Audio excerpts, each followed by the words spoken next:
will try to start now. My name is Dimitry. I'm CEO and co-founder of cybersecurity consulting company called Hacken, and we also have some few products in our portfolio, such as crypto exchange ranks. And I just wanted to, I see that there is a lot of interest from the audience about security and exchanges, and yeah, exchanges play probably the most critical role in DeFi, and security is a question mark, and people don't understand how to evaluate exchanges. So we do it for them. If you go to a website cer.live, we have two ratings. It's our second rating that we are doing. We kind of scan all exchanges and we do some manual tests and we publish the rating, which we don't contact any exchanges, and it's absolutely like non-biased. But when we talk about security, I also want to say that hackers are very lazy, like extremely lazy. There are a lot of hacking attacks that are easy to identify. For example, Ripple double spending. Every time you exchange it appears on the market and they open the trading pair, like maybe 60% chance that they will have this problem. But in any case, it's still for hacker, it's still very difficult to get to exchange funds by cracking the code. It's much more easier to find, to phish individuals, to phish people, and to, yeah, thanks. This cr.live, this ranking, really like Bitbox, Gate.io, and Binance. They got the top rating, and please read the report there. We explain all the metrics, how we calculate it. Right, so I wanted to go back to hackers. So they are trying to find the easiest way to find money. And in 2019, we see the trend that they stopped trying to attack exchanges, but they started to target users in much more actively. And we see a lot of sophisticated phishing attacks that you will never even understand that this is phishing. There was one case, and I want to quickly tell about this case.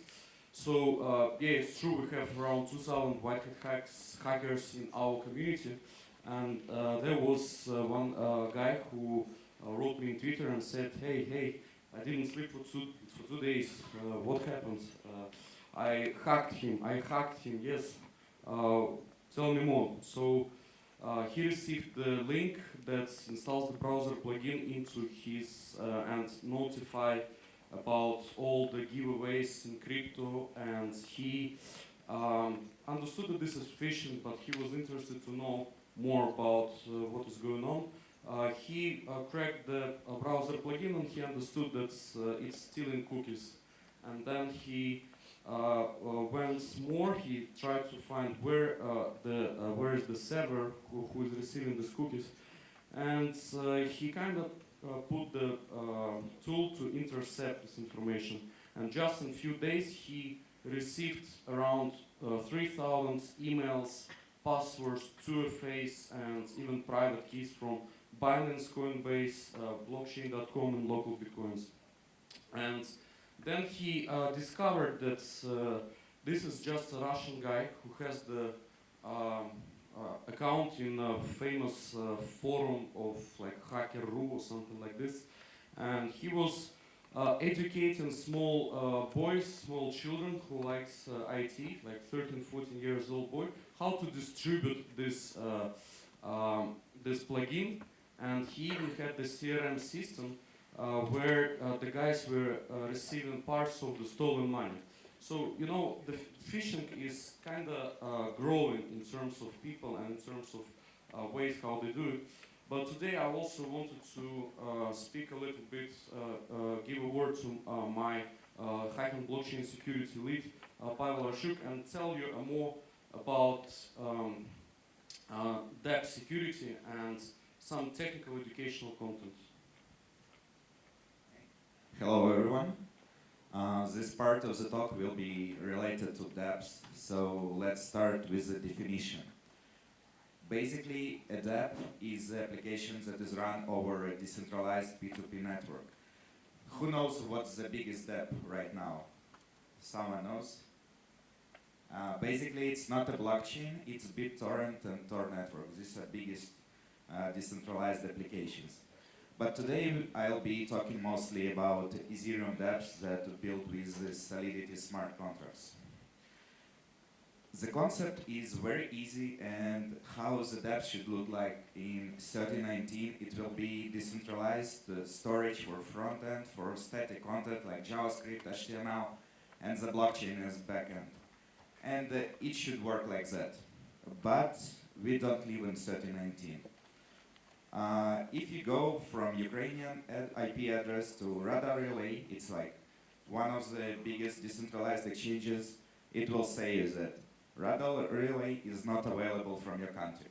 What does it mean? It means that there is like a server that checks my IP, whether in what country I'm inside right now, and it's not a blockchain. Blockchain doesn't care where I am. The second example is my crypto heroes. So it's also transfer parameters. It means that there is a server. It accepts these parameters.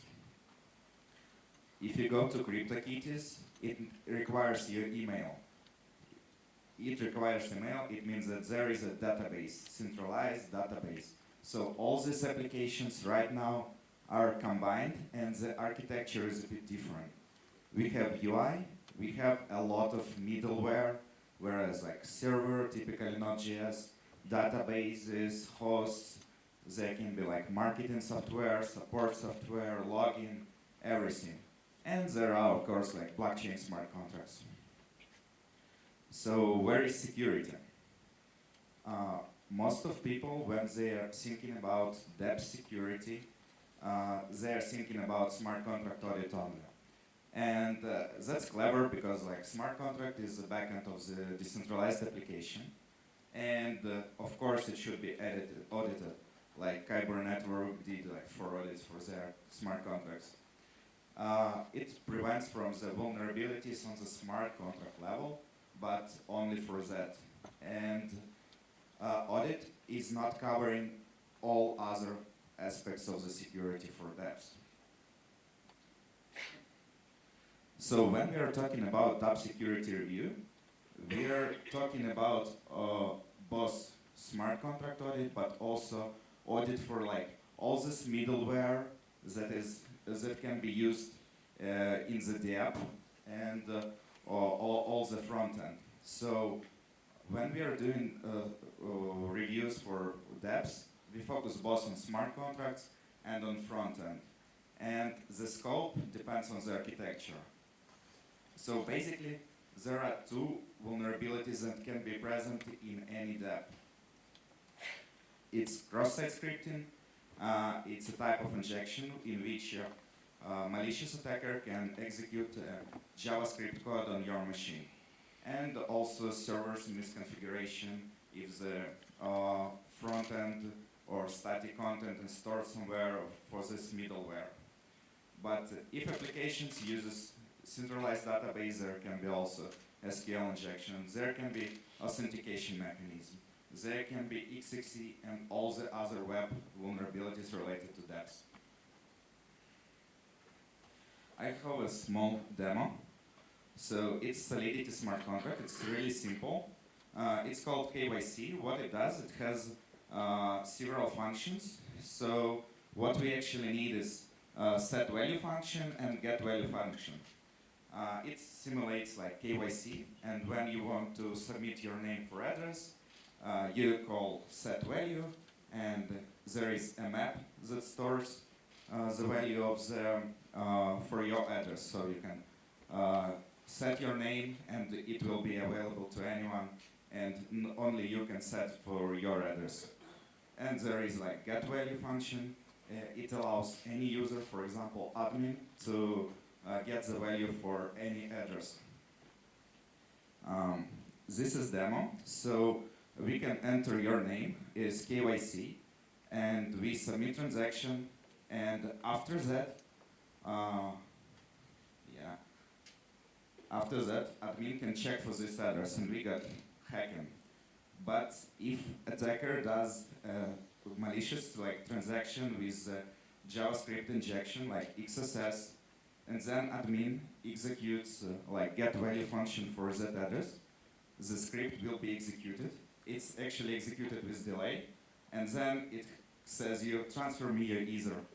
And in most of cases, people don't care what's like pop-up in MetaMask, and they press confirm, confirm, confirm, and that's how like Ether can be transferred from any account like to attacker, and it can be reverted. Some other issues are server misconfigurations. There can be many of them. There can be not updated software. There can be default passwords for some parts of the application. There can be like open.git folders where all the source code stored. Also, there can be directory traversals, open buckets, or for example, typical case that it's not using HTTPS. So one of the examples of misconfiguration, it's Node.js. When we have a middleware server with Node.js, there can be unpatched version of Node.js, and it may be vulnerable to some, for example, DOS attack. And when attacker executes this attack that's described here, it will like fully DOS use server, and your dApp won't be working, so your frontend won't be accessible. Ethereum network is working, but your dApp not accessible. So it's one of the examples how other level can be exploited in order to harm the application. What we also did, we get all the applications, all the website from the dApp radar. It was pretty a while ago, and we scanned all of them for like open Git folders and open S3 buckets, and we found like around 20 dApps that has open S3 buckets, and you could get all this all the files that are stored on the S3 EOS bucket. For example, like the full source code, there were like pretty big applications that we notified them. But some of them said like, it's not an issue, we won't fix it, and it's okay. So what I want you to say is that dApps are not that decentralized now as you think. So there are a lot of middleware, a lot of centralized software, and for example, Node.js servers that are used for functioning. DApp owners typically do smart contract audits, but they are not testing this middleware that also can be hacked and can be vulnerable. And instead of doing just smart contract audit for smart contract, when you're having a dApp, everyone recommend to have a broader review and cover all the aspects of security, not just only the smart contract. So thank you. If you have any questions, I will answer them. Thank you, Pavel. Thank you all. So, yeah, security is complicated, and professionals have to deal with this. But I want to underline once again that hackers really they start to be focused on you guys. Don't think that you're a small cache. You are all of you. If you have used crypto, probably your email is known to most of the hackers, and they know who are you, and they try to target exactly you. So think about it next time. And another thing that I wanted to say is that the insider attack is also very common right now in the industry. And the Binance hack, and we made the investigation about it, that happened in April or May, I don't remember. It's not officially announced by CZ, but we have information that that was insider attack. And right now, you know, crypto is very, unstable, especially if we speak about exchanges. Exchanges stopped making good money unless they don't make pump and dumps. So there are a lot of politics inside exchanges. So I think that there is a very good point. If exchange is not backed by VC, and if it's raised some ICO money or nobody knows which money, most probably there might be some politician risks inside and their internal controls are not so good. You know, in the stock market, traditional stock market, it took around 70 years before the obligatory SOX audit was implemented. SOX is a mass internal control audit that is done for public companies. And yeah, it took 70 years. We don't have so much time, of course. Yeah, I want to see crypto maturity much earlier. But yeah, we need to emphasize and ask exchanges where you trade, please disclose us what is your internal control procedures. Is there a one-man show who has all the private keys and who can fake his death and go to India with his new wife? You know, so yeah, these are important things to know. Like your targets, exchanges should be not only like stating that they're secure, but have bug bounties. Use our rating cr.live. We are making the top 100 exchanges review every half a year, and we try to make it better and better. We're the only one who is doing it actually. Thank you. Any questions, please? We'll be around.